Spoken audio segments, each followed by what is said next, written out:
उत्पत्ति में उसका 5वां अध्याय और उसका 21वां वचन हम पढ़ेंगे। जब हानोक 65 वर्ष का हुआ तब उससे मेतुशेलह का जन्म हुआ। मेतुशेलह के जन्म के पश्चात हानोक 300 वर्ष तक परमेश्वर के साथ साथ चलता रहा और उसके और भी बेटे बेटियां उत्पन्न हुई। इस प्रकार हानोक की कुल आयु 365 वर्ष की हुई। हानोक परमेश्वर के साथ साथ चलता था, फिर वह लोप हो गया क्योंकि परमेश्वर ने उसे उठा लिया। प्रार्थना करेंगे। हमारे स्वर्गीय आसमानी पिता, धन्यवाद देते हैं सुंदर समय के लिए, खासकर प्रभु परमेश्वर स्वचन से बातें कर आशीष दीजिए। ईश्वर के नाम से मांगते हैं, आमीन आमीन। Hallelujah hallelujah. जब हम देखते हैं हानोक के बारे में, हम देखते हैं कि वचन बताता है कि जब वो 65 वर्ष का हुआ तो उसके द्वारा क्या हुआ, उसका बेटा हुआ, उसका नाम उसने क्या रखा, मेतुशेलह रखा। और मेतुशेलह के जन्म के पश्चात क्या हुआ, वो और 300 साल और रहा और वो परमेश्वर के साथ साथ चलता रहा करके, ठीक है ना। और हम देखते हैं कि हनोक जो है परमेश्वर का जो एक प्रिय जन था और जो है प्रभु जो उसे बातें करता था। और वचन बताता है कि जैसे उसके बेटे का जन्म हुआ, मेतुशेलह का जन्म हुआ। मेतुशेलह का मतलब क्या है, एक जो न्याय के बारे में कहता है। वचन कहता है कि जब इसकी मृत्यु होगी तो क्या होगा, एक अंत आएगा, ठीक है ना। उसका मतलब ये, मेतुशेलह का मतलब क्या है कि क्या होगा जब इसकी मृत्यु, किसकी मृत्यु, मेतुशेलह की जब मृत्यु होगी तो क्या होगा, एक अंत होने वाला, न्याय का दिन आने वाला करके। इसलिए वचन बताता है कि इस बात का प्रकाशन जो हानोक को मिला। जब हम देखते हैं कि जब 5वें अध्याय में पूरे जो हम 32 वचन में पढ़ते हैं तो जितने भी जो लोग प्रभु के लोग थे, सभी लोगों की क्या उम्र था, बहुत मतलब सबसे मतलब उम्र में बहुत ज्यादा जीते रहे, मगर सबसे कम किसने जिया इस दुनिया में, हानोक ने जिया। हानोक ने लगभग 365 वर्ष इस दुनिया में रहा। बाकी जितने भी लोग थे, नू तक और आदम से लेकर नू तक जितने भी लोग थे, सब लोगों ने क्या किया, अच्छे खासा उनका उम्र क्या था, 900 लगभग था, ठीक है ना। और सबसे ज्यादा उम्र किसका था, मेतुशेलह का जन्म था। मगर सबसे कम किसने जिया इस दुनिया में, हानोक ने 365 साल। समझ रहे बात को, 365 साल वो दुनिया में रहा। मगर उसको क्या एक प्रकाशन मिल गया, परमेश्वर का न्याय आने वाला, एक जजमेंट का दिन आने वाला करके उसको एक प्रकाशन मिल गया। हालेलुया। ये हमें बहुत बहुत जरूरी है कि एक इंसान जो है पुराने नियम में जब व्यवस्था नहीं थी, जो है पिछले समय में क्या हुआ, उसको किसका क्या प्रकाशन मिला कि परमेश्वर का आगमन के बारे में, समझ रहे बात, के न्याय के बारे में उसको प्रकाशन मिला। इसलिए जब उसका बेटा हुआ, जैसे उसका बेटा होते उसको प्रकाशन मिल गया, समझ रहे बात को। तो इसलिए क्या होता है, उसका बेटे का नाम ही क्या होता है, मेतुशेलह रखता है। और जब देखिए मेतुशेलह का जब मृत्यु होता है तो उसी वर्ष, उसी के लगभग, जब आप कैलकुलेट करोगे सारे जो जिनका उम्र है, या जल प्रलय जब आया तो क्या होगा, उसी वर्ष उसी समय क्या, जब मेतुशेलह मरा उसी समय क्या हुआ, जल प्रलय आ गया। समझ रहे बात को। उसका मतलब क्या था, मेतुशेलह का ही नाम का क्या था, न्याय का समय। इसका मृत्यु होते तुरंत न्याय आएगा करके। इसलिए परमेश्वर का जो वचन में कहता है, हर एक चीजों को बड़ी बारीकी से लिखा जाता है ना। इसका हर एक चीज का क्या होता है, एक मीनिंग होता है उसका। उसका जो है ना अर्थ होता है। अगर देखोगे जब केन के वंशज के बारे में लिखा जाता तो वहाँ किसी का भी उम्र का जिक्र नहीं किया जाता, ठीक है। वही जो 5वें अध्याय में देखते हैं, आदम से लेकर उसके जो शेत के वंश के जो बारे में पढ़ते हैं तो उनके वंश के बारे में पढ़ते तो हर एक लोगों का उम्र भी लिखा होता है। उनके बेटे को जब जन्म होता था उनका भी उम्र लिखा होता है। समझो, हर एक चीज को बारीकी से लिखा गया। क्यों, क्योंकि परमेश्वर जो हर एक चीज को एग्जैक्टली बिल्कुल सटीकता से करने वाला हमारा परमेश्वर है। तो यहाँ क्या लिखा है कि हानोक जो 65 वर्ष का होता, उसका एक बेटा जन्म उसका हुआ, उसका नाम उसने मेतुशेलह रखा। तो उसके पश्चात क्या हुआ, वो परमेश्वर के साथ साथ चलता रहा। 300 वर्ष जो उसके साथ क्या हुआ, लगातार परमेश्वर के साथ साथ चलता रहा, क्योंकि उसको एक प्रकाशन मिल गया था। अब उसको क्या हुआ कि अब जो है मैं बाकी चीजों में अपना टाइम वेस्ट नहीं कर सकता। मेरे को क्या एक प्रकाशन मिल गया कि प्रभु का एक न्याय का दिन आने वाला है, इसलिए मुझे क्या करना है, तैयारी करनी है करके। हालेलुया। तो लिखा है कि वचन क्या कहता है, उसके और भी हानोक जो 300 वर्ष तक परमेश्वर के साथ साथ चलता रहा और उसके और भी बेटे बेटियां उत्पन्न हुई, ठीक है ना। वचन क्या कहता है, 65 साल बाद उसके और भी बेटे और बेटियां उत्पन्न हुई। उसका मतलब वो फैमिली लाइफ में जीते हुए, फैमिली का जो हर एक जिम्मेदारी को पूरा करते हुए क्या कर रहा है, परमेश्वर के साथ साथ चल रहा है। हालेलुया। कई बार हम कहते हैं कि जब हमारे पास बहुत सी जिम्मेदारियां होती है, हम कहते हैं कि मैं जिम्मेदारियों को निभाऊंगा या परमेश्वर के साथ नहीं जाऊंगा, ठीक है। हम सोचते हैं कि हम बहुत बिजी हैं तो हम क्या करते हैं, प्रभु के साथ नहीं चल पाते हैं ना। या तो हम प्रभु के साथ चलते हैं, बाकी काम को नहीं कर पाते, या बाकी काम करेंगे तो प्रभु के साथ नहीं चल पाते। समझ रहे। हेनोक ने क्या किया, हानोक ऐसा बंदा था कि उसने अपनी जिम्मेदारी को बड़ी बखूबी से निभाया और प्रभु के साथ साथ चलता फिर, क्योंकि उसको प्रकाशन क्या था कि प्रभु का न्याय का दिन आने वाला है। इस वचन कहता है कि इस प्रकार हानोक की कुल आयु 365 वर्ष की हुई। हानोक परमेश्वर के साथ साथ चलता था, फिर वह लोप हो गया क्योंकि परमेश्वर ने उसे उठा लिया। हालेलुया। अब देखोगे कि तो बाकी लोग जो थे उनको क्या ऐसा प्रकाशन नहीं था जो हानोक से पहले तक है। जैसे हानोक को ऐसा एक प्रकाशन मिला, उसने क्या किया, प्रभु के साथ साथ चलता रहा। किस दिन के लिए? उसको ये विश्वास था कि मैं उठा लिया जाऊंगा करके। समझ रहे हो? बाकी देखोगे तो बाकी लोगों के पास ये प्रकाशन नहीं पहुंचा, मगर इसको एक प्रकाशन ये मिला कि जैसे उसका बेटा हुआ, उसका मतलब ही क्या था, इसके इसके मृत्यु के बाद तुरंत क्या होगा, एक न्याय का दिन आने वाला है। तो ये जानता था कि वो न्याय का दिन आने वाला है, इसलिए उस न्याय के दिन के लिए मैं तैयार हूँ। बाकी लोग तैयार हो या ना हो मुझे नहीं पता, मगर मैं अपने को तैयार करूंगा करके उसने क्या किया, तैयारी की। हालेलुया। तो ये जो तब तक क्या होता था, दुनिया में बहुत से करप्शन हो गए थे, बहुत ज्यादा पाप बढ़ चुका था, बुराई बढ़ चुकी थी, लोगों के अंदर ईर्ष्या और क्रोध और जो खून खराब बढ़ता चला गया था। उन सब के उसने फोकस नहीं किया, सिर्फ और सिर्फ अपने अपने जो धर्मी बने रहने के लिए, प्रभु की इच्छा को पूरा करने के लिए उसका फोकस रहा। आप सोच कर देखिए, उस समय में ना तो लिखित में उसके पास कोई व्यवस्था थी, ना इसको बताया गया, ना भविष्यवाणी की गई, मगर सिर्फ एक प्रकाशन मिला कि भाई उसका बेटे का जन्म होते क्या हुआ, एक प्रकाशन मिल गया। उस प्रकाशन के सहारे क्या हुआ, उसके उस विजन के साथ साथ क्या हुआ, वो आगे बढ़ता चला गया। आज हमारे पास लिखित में बाइबल भी है, प्रचार भी किया जाता है, पवित्र आत्मा भी हमारे से बातें करता है, सपने दर्शन अनेक चीजें होती हैं। उसके बाद वचन जो बिल्कुल शुरू से लेके आखिर तक प्रकाश वाक्य में क्या क्या होने वाला है, तो सब कुछ लिखा गया है। उसके बावजूद भी हमारे पास खुद के पास एक दर्शन नहीं है कि मेरे को प्रभु के साथ चलना चाहिए करके। हम क्या है, बहुत बिजी हैं अपने कामों में, अपने पर्सनल लाइफ में, अपने अनेक चीजों में, कमाई धंधे में, या फिर पढ़ाई लिखाई में, या फिर अपने दोस्तों के बीच में हम इतने बिजी हैं कि प्रभु के आगमन का जो बिल्कुल वो दरवाजे पर खड़ा हुआ है, बिल्कुल द्वार पर खड़ा है, उसके बावजूद भी हम उस प्रकाशन को नहीं पा पा रहे। समझ रहे हो इस बात को? तो आज हम कितने क्रिटिकल, कितने गंभीर समय में हम हैं कि प्रभु का आगमन कभी भी हो सकता है करके हम इस परिस्थितियों में हैं। समझ रहे हो इस बात को? हानोक जो है, कितने पुराने समय, जल प्रलय से पहले के समय, उस समय क्या हुआ, वो जो उस समय को एक प्रकाशन मिला। तो आज आपके पास प्रकाशन होगा तभी प्रभु के आगमन के लिए आप तैयार हो सकते हैं। अगर आपके पास एक दर्शन होगा, एक प्रकाशन होगा, तभी क्या कर सकते हो, प्रभु के आगमन के लिए रेडी हो सकते हो। या तो कितना भी आपको प्रचार किया जाएगा, सब कुछ किया जाएगा, पर आपके पर्सनल प्रभु के साथ कोई संबंध नहीं है, पर्सनल प्रभु आपको प्रकाशन नहीं देगा, या आपने नहीं पाया है, तो कभी भी आप प्रभु के आगमन को सीरियसली नहीं लोगे। अब देखोगे उसके बाद, उससे पहले भी उसके जो बाप दादा हुए, ठीक है ना, उसके बाद भी उसका बेटा भी हुआ, तो उन्होंने कितना उसको सीरियसली लिया, मगर इसको वो दर्शन मिला ना। तो एक वंश जो प्रभु के पूरे, प्रभु के निकट चलने वाले लोग, जो शेत के वंश के कैसे लोग थे, प्रभु की आराधना करने वाले लोग थे, प्रार्थना करने वाले लोग थे, उन प्रार्थना भी करते थे, आराधना भी करते, उसके बाद भी कई लोगों को दर्शन नहीं मिला।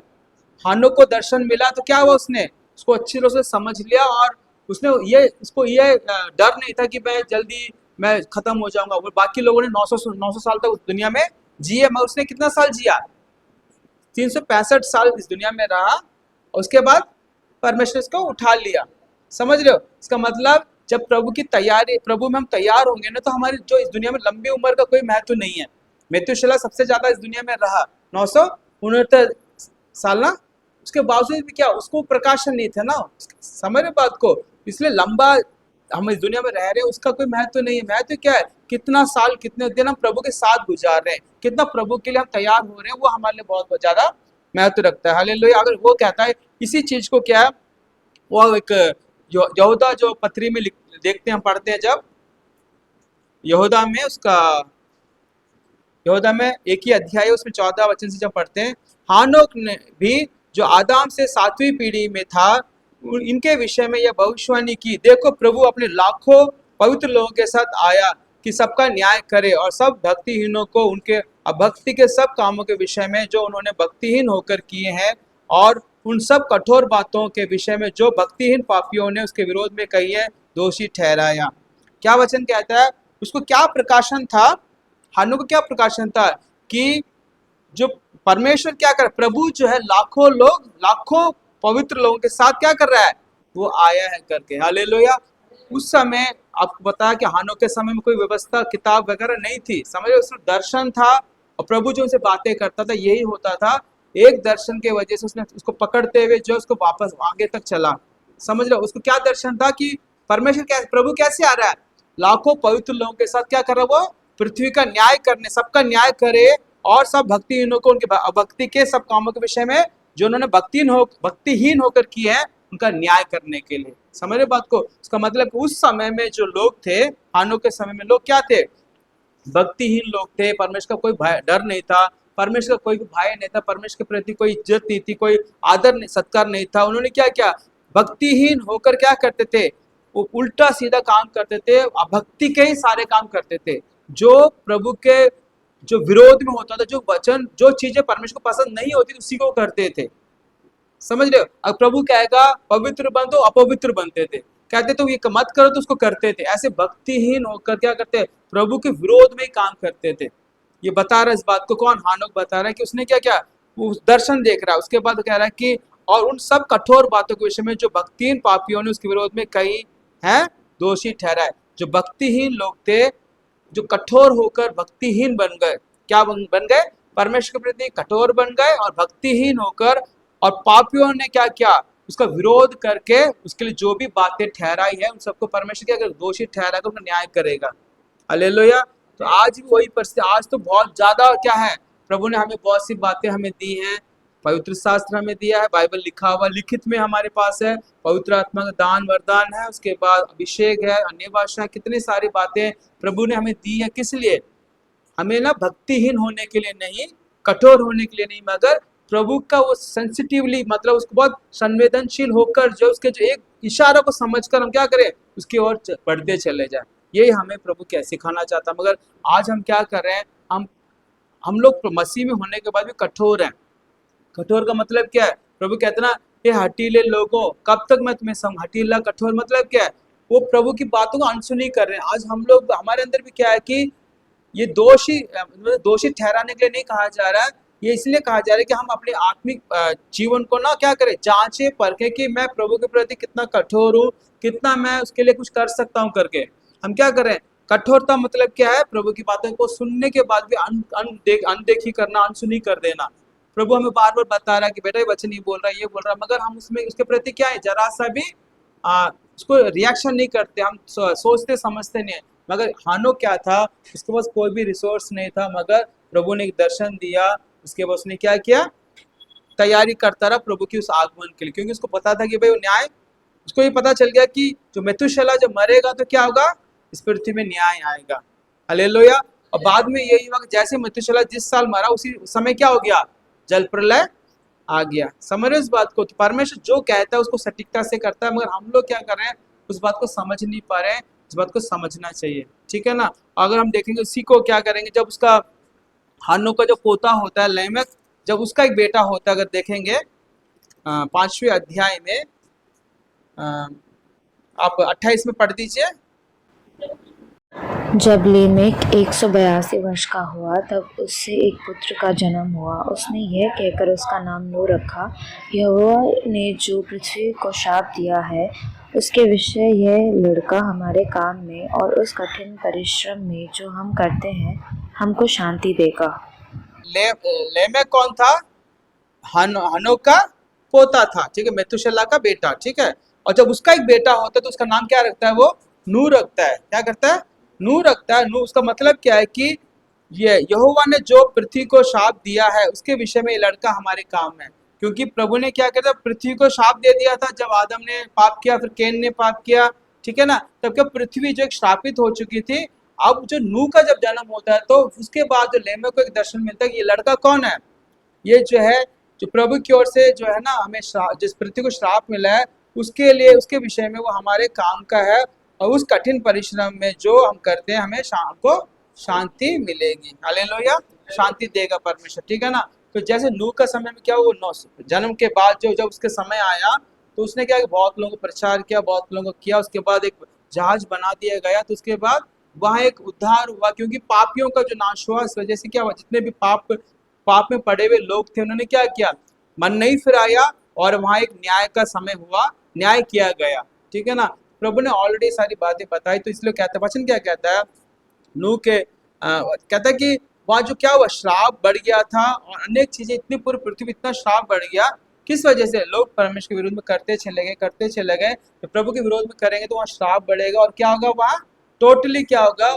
वहाँ अशांति होगी, वहाँ प्रभु का अनुग्रह नहीं होगा, क्योंकि लोग परमेश्वर के अनुग्रह को पा नहीं सकते थे, ठीक है ना, पाना नहीं चाहते थे, इसलिए वो पा नहीं पाए। इसलिए कहता है कि जब यीशु मसीह भी कहता है कि नूह के समय में जो हुआ था वैसे मनुष्य के पुत्र के आने के समय में भी होगा। तो आज भी यही हो रहे हैं। इस बात को नोट कीजिए कि लोग पूरे दुनिया में क्या हो रहा है, इतना मतलब पाप बढ़ गया, श्राप बढ़ गया, कठोरता बढ़ गई। लोग किसी को भी ना मतलब इतने कठोर हो गए कि अपने फैमिली वालों को, अपने बच्चों को, किसी को भी कुछ नहीं समझते।